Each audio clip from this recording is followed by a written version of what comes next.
What's up, guys? Back again with another video. We're going to be going over Mobile Suit Gundam: The Origin. Full disclaimer, I have not seen the whole Gundam series, so I'm not well versed in it, so I might sound ignorant to some of the things that I should be privy to.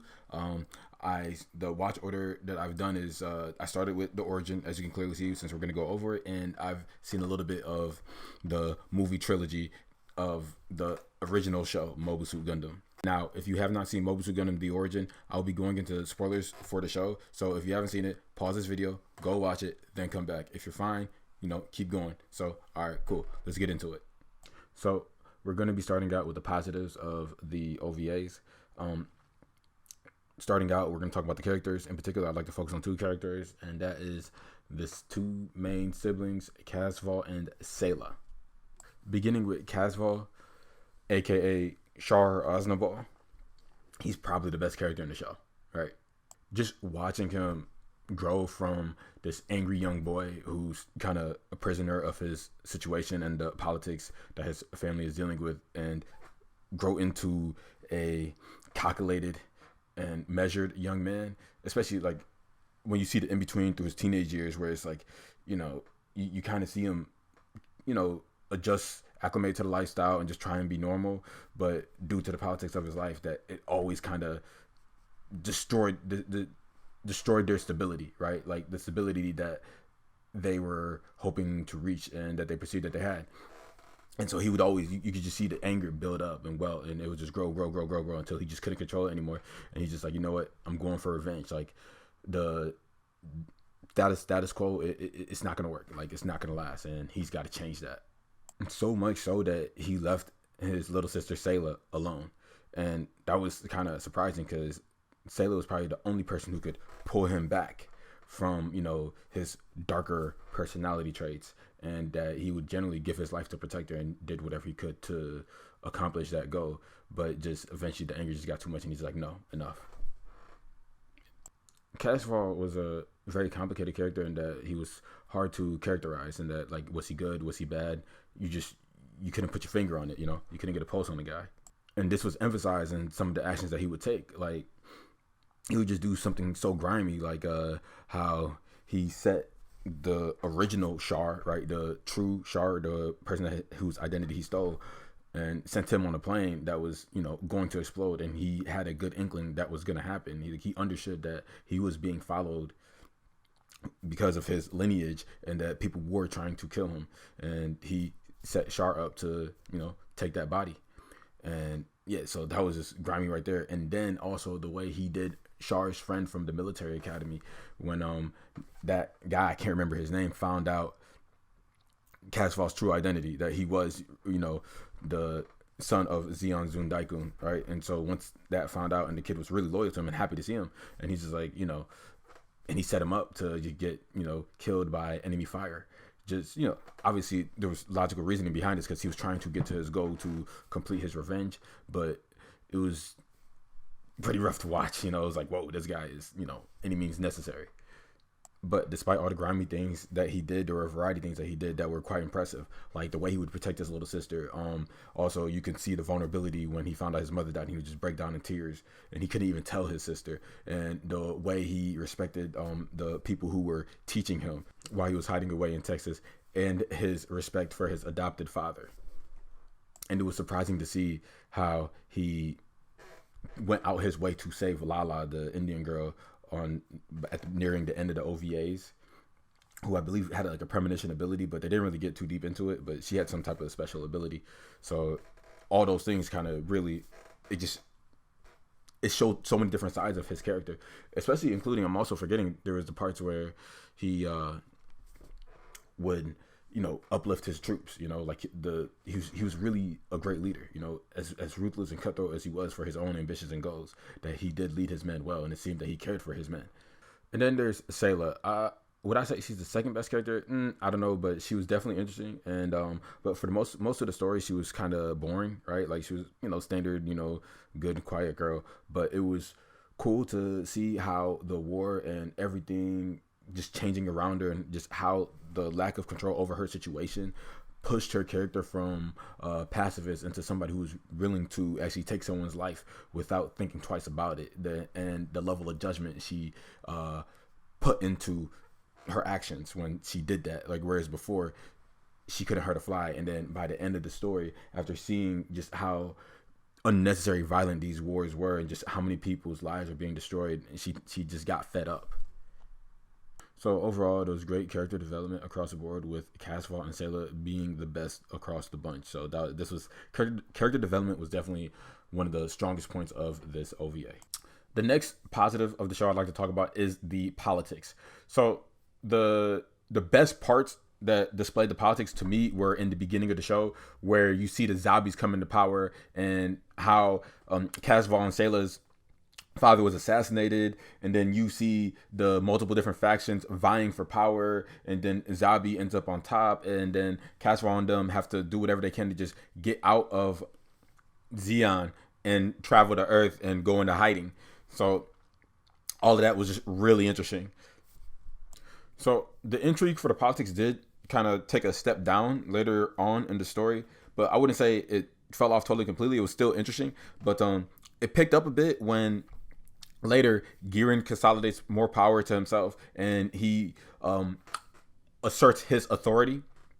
And as Gihren starts to assert his authority, he becomes a bit more fanatical and starts kind of really delving deeper into the ideology of the Space Noids really taking their freedom. And he kind of becomes Hitler-esque in both the way he carries himself, his speeches, and his vision for the future.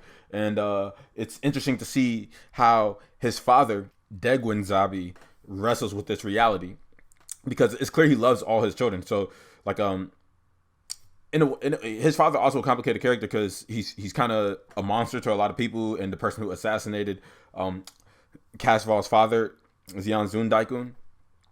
But in the background, he's very compassionate towards his children, and he is always vying for peace. So that's another interesting take. So I'm not sure that he actually assassinated Casval's father, or maybe he did because he felt like Casval's father was going to lead them to war. So maybe he did that as a means to bring peace to the world. But yeah, he seemed to be a peace guy, and so it's you see the inner conflict that he has in dealing with his son, because he wants peace and he wishes that his son would also want that, and he sees that that clearly Gihren is the most capable and the person that is consolidating all this power, and he's going to guide the future of the nation that he's helped build.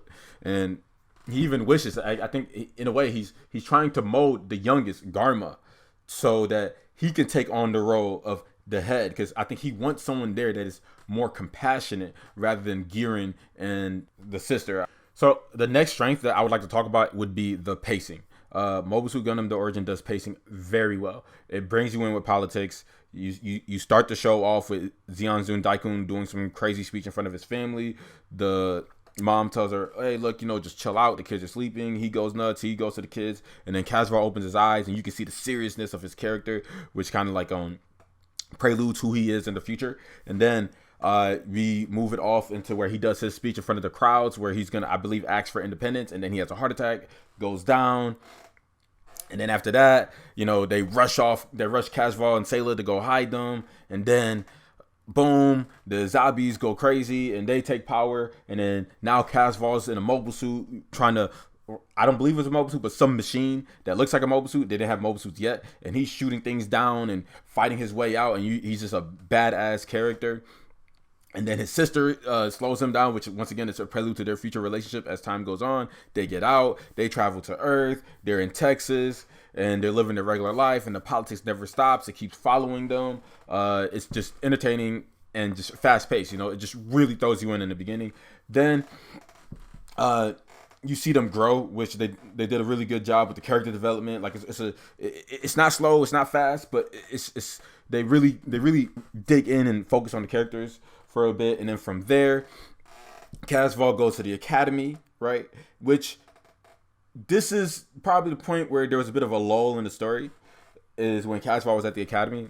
And then it was probably a double whammy for me, because I'm not really into the big mobile suit action and just the type of fighting that comes out of Gundam. I'm not into. I just kind of like tune it out, But this section of the story was okay. It wasn't terrible, but it definitely didn't match the energy of the beginning. And then once they finished the academy, and Casbah is full blown Char Aznable, and now he is just one of the dopest characters out there. His swagger is great, the confidence, just the way he carries himself. It's just awesome. And then the pacing's picked back up. We got the battle scenes. And then like at the end, once they get it to the end and they have the big battle, and like I guess it's kind of like the war's about to begin. It's really cool how they brought back all the characters, and they bring them back in a way where you kind of see their final outcomes. Like there's no real like nothing's like up in the air. You figure out what's going on with everybody, which makes sense because this is a prequel, right? Like, so everybody already knows what happened to all these characters, so this is just a prequel. So that obviously helps it in that regard. So yeah, that was cool.